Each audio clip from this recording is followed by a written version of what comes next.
Hello friends, welcome back on apex classes digital platform. हम पढ़ रहे थे क्लास 12 का सेकंड लेसन भारतीय इतिहास के स्वर्णिम पृष्ठ और आज का हमारा टॉपिक नेक्स्ट हम देखते हैं कलहण की रास तरंगिणी। इसके ऊपर आपका 6 नंबर का अलग से क्वेश्चन पूछा जा सकता है, लॉन्ग क्वेश्चन बन सकता है इंपॉर्टेंट इस साल के लिए कि कलहण की रास तरंगिणी का पूरा विस्तार से वर्णन कीजिए। ठीक है, डिटेल में पूरा बताना है आपको इसके अंदर, या 4 नंबर के क्वेश्चन में भी कलहण की रास तरंगिणी के बारे में पूछा जा सकता है और 1 नंबर में तो कुछ एक क्वेश्चन जो बनेंगे वो आपको बता दूंगी, वो आपको पढ़ने हैं। सबसे पहले हम देखते हैं परिचय। परिचय में किसका परिचय पढ़ेंगे हम? कलहण, जो कि कवि है जिसने कौन सी पुस्तक लिखी है? रास तरंगिणी। सबसे पहली चीज आपको ये याद रखनी है कि रास तरंगिणी पुस्तक के लेखक कौन थे? कलहण। या क्वेश्चन ऐसे पुटअप किया जाता है कि कलहण की पुस्तक का नाम बताइए, तो कलहण की पुस्तक का नाम क्या था? रास तरंगिणी उसकी पुस्तक का नाम था।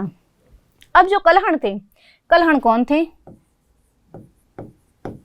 कहाँ के रहने वाले थे? कश्मीर के रहने वाले थे। ठीक है ना, जगह कौन सी थी? कश्मीर के रहने वाले थे। और लोहर वंश के राजा, लोहर वंश के राजा हर्षदेव। लोहर वंश का राजा कौन था? हर्षदेव। हर्षदेव का महामात्य, हर्षदेव के कौन थे? महामात्य, जिसका नाम क्या था? चंपक। ठीक है ना, लोहर वंश के राजा हर्षदेव के महामात्य कौन थे? चंपक। इनके पुत्र कौन थे? कलहण। याद आ जाएगा, लोहर वंश में कश्मीर के लोहर वंश के राजा हर्षदेव के महामात्य चंपक के पुत्र कौन थे? कलहण थे। और संगीत मर्मज्ञ यानी संगीत के ज्ञाता, संगीत के महानुभाव कौन? कनक। ठीक है ना, कनक के अग्रज थे। अग्रज का मतलब क्या था? अनुज और अग्रज दो होते हैं, अनुज यानी छोटा भाई और अग्रज यानी बड़ा भाई, यानी कनक के बड़े भाई कौन थे? कलहण। ये तो हो गया इनका परिचय। क्या परिचय लिखोगे कि लोहर वंश के राजा हर्षदेव के मामाते चंपक के पुत्र थे और संगीत मर्मज्ञ कनक के अग्रज थे। नेक्स्ट देखते हैं इसका रचना काल कि कलहण की रास तरंगिणी जो पुस्तक है वह कब लिखी गई। तो इसका रचना काल जो है 1147 ईस्वी से 1149 या 50 ईस्वी के मध्य माना जाता है। ठीक है ना, इसमें भी काफी विवाद मिलेगा आपको जगह जगह पे, कहीं 18 से 1148 से 50 मिलता है, कहीं 47 से 49 मिलता है। तो ऐसा माना जाता है कि लगभग 1147 ईस्वी से लेकर 1149-50 ईस्वी के मध्य में कलहण के द्वारा रास तरंगिणी नामक पुस्तक की रचना की गई। नेक्स्ट आता है जानकारी। इस पुस्तक से किसकी जानकारी मिलती है? तो इस पुस्तक से हमें कश्मीर के इतिहास की जानकारी मिलती है। 1 नंबर के क्वेश्चन में पूछा जाता है कि कलहण की पुस्तक रास तरंगिणी से किसकी जानकारी मिलती है, या कश्मीर के इतिहास की जानकारी हमें किस पुस्तक से मिलती है। ठीक है ना, तो कश्मीर के इतिहास की जानकारी किससे मिलती है हमें? कलहण की पुस्तक रास तरंगिणी से। कब से कब तक का मिलता है? इसमें प्रारंभिक समय से कौन कौन सी जानकारी मिलती है? प्रारंभिक समय। अब प्रारंभिक समय कहाँ से माना जाता है?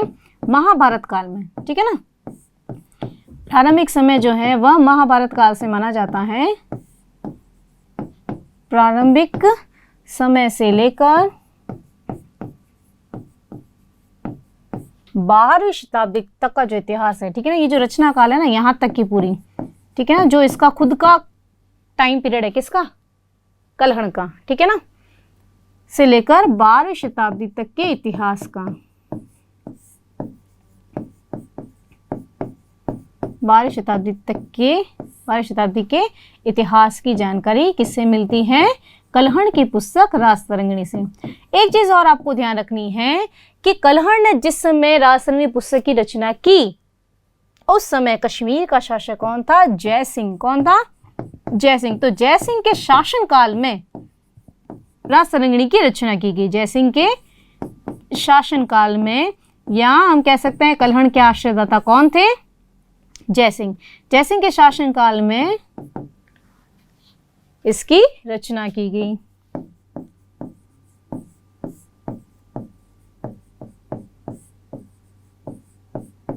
ओके, नेक्स्ट हम पढ़ते हैं रास तरंगिणी के उद्देश्य। 2 नंबर के क्वेश्चन में अलग से पूछा जाता है कि कलहण के द्वारा लिखी पुस्तक रास तरंगिणी का उद्देश्य क्या था। कलहण ने जो पुस्तक लिखी उसके पीछे 3 उद्देश्य थे। क्या क्या बताना चाहता था? सबसे पहले तो वो बताना चाहता था रास तरंगिणी के उद्देश्य में कश्मीर के इतिहास के बारे में पता लगे, कश्मीर के इतिहास की जानकारी देना पहला उद्देश्य था इसका।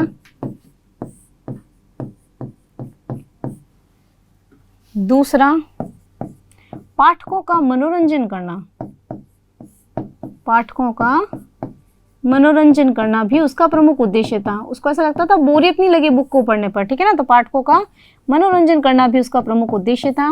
और तीसरा जो महत्वपूर्ण उद्देश्य था, अतीत से शिक्षा लेना। उसका ये मानना था कि पास्ट में जो गलतियां जिनके द्वारा की गई है, भविष्य में उन गलतियों को दोहराया नहीं जाना चाहिए, उनसे कुछ सीख लेकर हमें अपने भविष्य के बारे में सोचते हुए कार्य करना चाहिए। तो अतीत से शिक्षा लेना भी इस पुस्तक का प्रमुख उद्देश्य था। तो ये 3 प्रमुख उद्देश्य थे। पहला, कश्मीर के इतिहास की जानकारी देना, दूसरा, पाठकों का मनोरंजन करना, और तीसरा, अतीत से शिक्षा लेना इसका प्रमुख उद्देश्य था। नेक्स्ट हम देखते हैं राज तरंगिणी का शाब्दिक अर्थ क्या है। 1 नंबर के क्वेश्चन में पूछा जाता है। राज तरंगिणी का प्रमुख अर्थ क्या है? राज का मतलब होता है राजा, तरंगिणी होता है नदी, यानी राजाओं की नदी। शाब्दिक अर्थ क्या हुआ? राजाओं की नदी। अब राजाओं की नदी से क्या मतलब है? इसका भावार्थ क्या होगा? राजाओं का समय प्रवाह। राजाओं का समय प्रवाह कहने का मतलब है कश्मीर में पीढ़ी दर पीढ़ी कौन से राजा आए, उन सबके राजाओं के समय के साथ में संपूर्ण जानकारी देना किसका महत्व उद्देश्य हो गया? राज तरंगिणी का। तो इसका शाब्दिक अर्थ भी है, इसका पुस्तक का नाम इसीलिए रखा गया राज तरंगिणी। कहने का मतलब ये है कि इस पुस्तक को ये नाम से पता चल जाए कि इस पुस्तक के अंदर कश्मीर के राजाओं की जो वंश दर पीढ़ी जिन जिन शासकों का शासन समय था, उनके समय की जो तत्कालीन परिस्थितियां थी, उन सब की जानकारी हमें किससे मिलती है? राज तरंगिणी नामक पुस्तक से मिलती है, जिसके लेखक कौन थे? कलहण थे। भाषा, कौन सी भाषा में इसको लिखा गया है? संस्कृत भाषा में इसको लिखा गया है। कौन सी भाषा में लिखा गया है? संस्कृत भाषा में इसको लिखा गया है। इसके अंदर 8 तरंगे हैं, जिसको हम अध्याय कह सकते हैं, ठीक है ना। तरंग का मतलब अध्याय। 8 तरंगे हैं। श्लोक कितने हैं? 7226 श्लोक हैं। कितने श्लोक है इसके अंदर? 2,0826 श्लोक है इसमें, ठीक है। 2,0826 श्लोक इसके अंदर लिखे गए हैं। कौन सी भाषा में? संस्कृत भाषा में। हालांकि ये जो रचना की गई किस में की गई? कविता के रूप में की गई। इसकी रचना किस में की गई है? कविता के रूप में इसकी रचना की गई है। कविता के रूप में इसकी रचना की गई है, ठीक है। नेक्स्ट हम देखते हैं अब इन तरंगों में किस किस का उल्लेख किया गया है। सबसे पहला 1 से जो 3 तरंग है, इसमें हमें कश्मीर के प्रारंभिक इतिहास की जानकारी मिलती है। कश्मीर के प्रारंभिक इतिहास की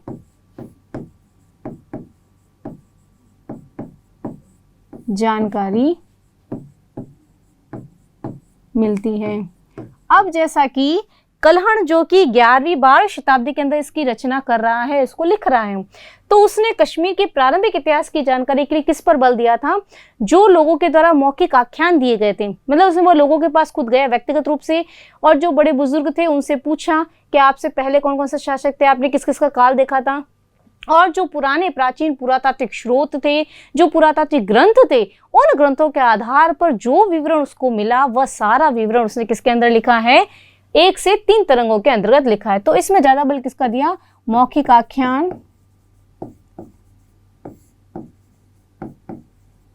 मौखिक आख्यान, पुरातात्विक स्रोत,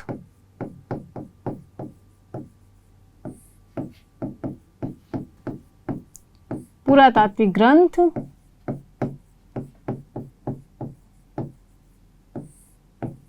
पुरातात्विक ग्रंथ आदि के सहयोग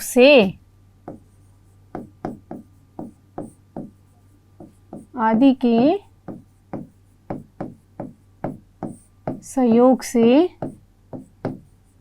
मिला विवरण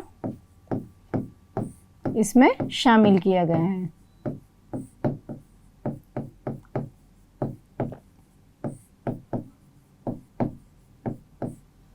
इसमें शामिल किया गया है। ठीक है। 4 से 6 जो तरंगे हैं इस समय में भी कलहण स्वयं उपस्थित नहीं था, तो इसमें भी ग्रंथावलोकन के आधार पर ही वर्णन किया गया है। ग्रंथों का अवलोकन करके, ग्रंथावलोकन के आधार पर इसकी रचना की गई।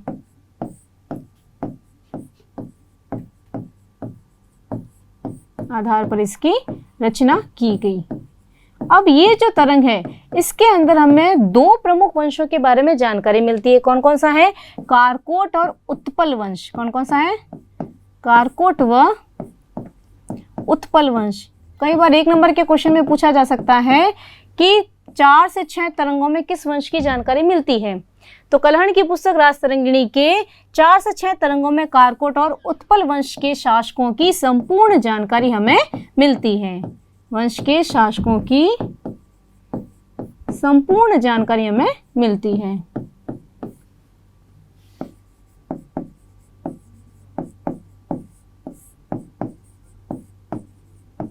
संपूर्ण जानकारी मिलती है।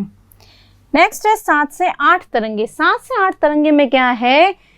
कलहण का वर्तमान काल जो उसने खुद अपनी आंखों से देखा है, ठीक है ना, उन सब का वर्णन उसने व्यक्तिगत रूप से उसकी व्यक्तिगत रुचियों, उसके व्यक्तिगत ज्ञान पर सारा ये आधारित किया गया है, ठीक है ना, व्यक्तिगत ज्ञान पर आधारित, व्यक्तिगत ज्ञान पर आधारित विवरण इसमें शामिल किया गया है। यानी अपने जन्म से लेकर वर्तमान तक का, यानी जिसमें इसकी रचना की गई है, उन सारे ज्ञान को उसने इसमें शामिल किया है। और इसके अंदर लौहर वंश की, ठीक है ना, उसकी भी संपूर्ण जानकारी मिलती है। इसके अंदर लौहर वंश की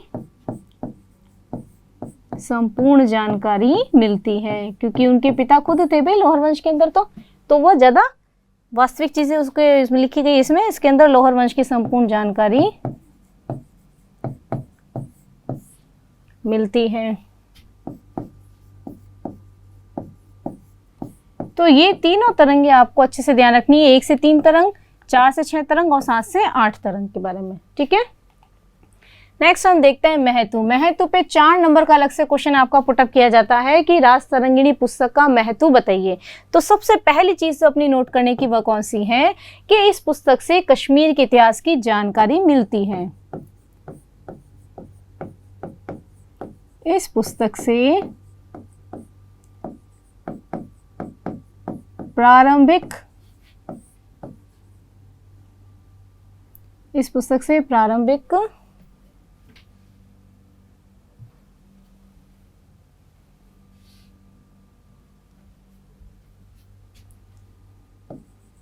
प्रारंभिक कश्मीर के इतिहास से 12वीं शताब्दी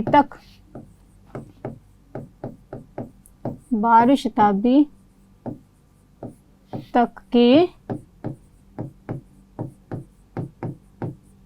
इतिहास की जानकारी मिलती है।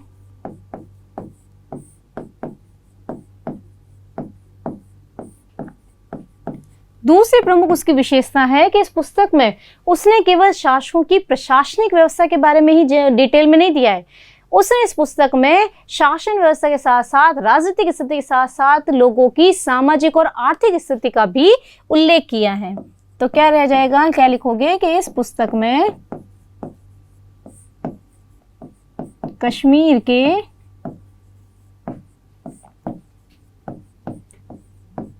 राजनीतिक जीवन के साथ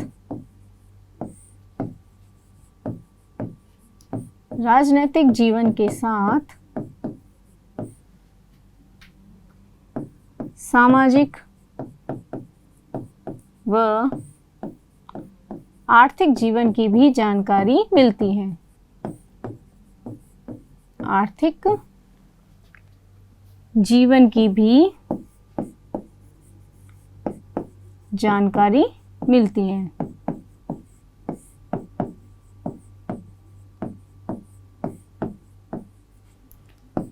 तीसरी चीज ये है कि उस पुस्तक में पक्षपात पूर्ण विवरण किया गया, यानी किसी एक पक्ष के बारे में, किसी एक व्यक्ति का पक्ष लेते हुए डिटेल में नहीं दिया गया है।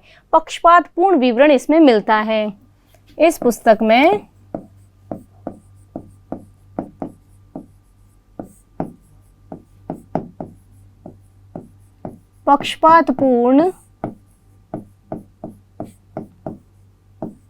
पक्षपात से रहित, बिना पक्षपात की, ठीक है ना,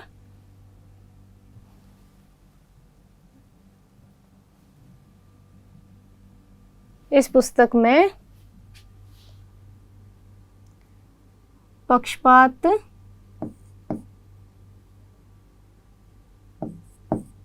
रहित विवरण मिलता है।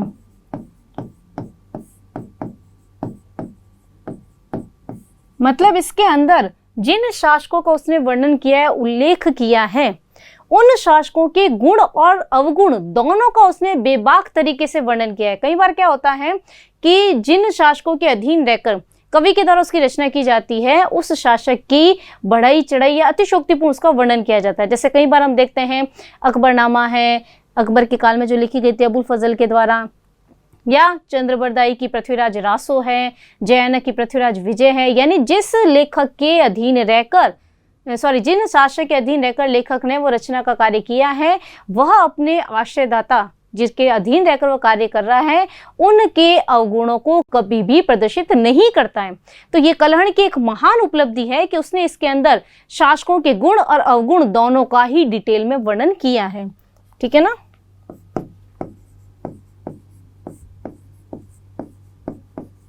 इस पुस्तक में कलहण द्वारा शासकों के गुणों के साथ साथ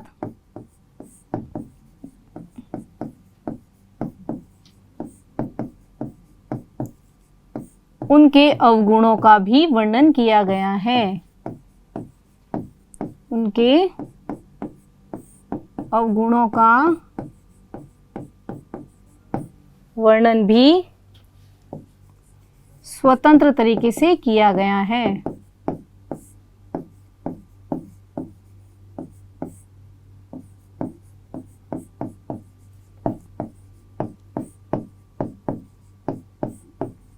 यहां तक कि कलहण जयसिंह के काल में इसकी रचना करा था, तो जयसिंह की भी उसने जो विशेषताएं थी उनका भी उल्लेखन किया है और उसके जो अवगुण थे उसका भी उल्लेख किया है। तो जयसिंह के आश्रय में से उनके शासन काल में रहा है, उनका आश्रय प्राप्त नहीं था, ठीक है ना, उनके शासन काल में रचना की है। जयसिंह के आश्रय में या उसके शासन काल में लिख सकते हैं हम, जयसिंह के शासन में रहते हुए भी कलहण द्वारा उनके गुण अवगुण को बताया गया है। उनके गुण अवगुण को बताया गया है।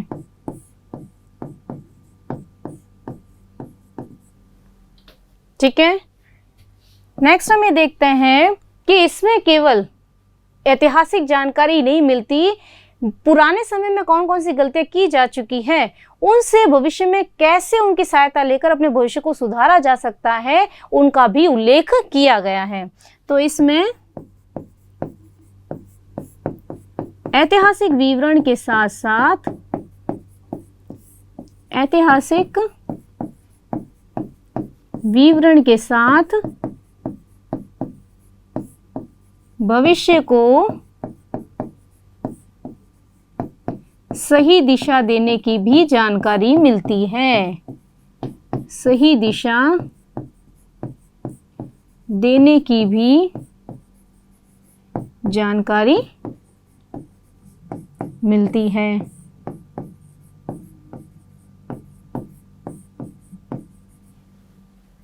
ठीक है। ये जो रचना है निष्पक्ष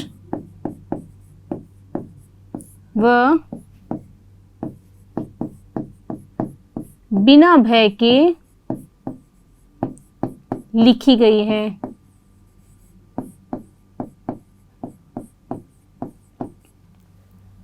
ठीक है ना, तो ये सारा महत्व आपको ध्यान रखना है। इस महत्व को ध्यान में रखते हुए आपके जैसे 4 नंबर का क्वेश्चन पूछा जाता है तो उसमें आपको ये पूरा डिटेल से महत्व लिखना है। ओके, तो आज की क्लास के लिए हम सिर्फ इतना ही पढ़ेंगे। नेक्स्ट क्लास में हम लेंगे इस चैप्टर का लास्ट टॉपिक। बहुत टाइम हो गया हमको सेकंड लेसन पढ़ते हुए, और सेकंड लेसन का जो लास्ट टॉपिक है हम नेक्स्ट क्लास में कंप्लीट कर देंगे इस चैप्टर को।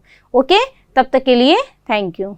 सब्सक्राइब करें हमारा apex classes edutech YouTube channel, साथ ही बेल आइकन को क्लिक करना बिल्कुल ना भूलें ताकि आगे आने वाले सभी यूट्यूब वीडियोस की अपडेटेड नोटिफिकेशंस सबसे पहले आपको मिले। Apex classes edutech, subscribe now.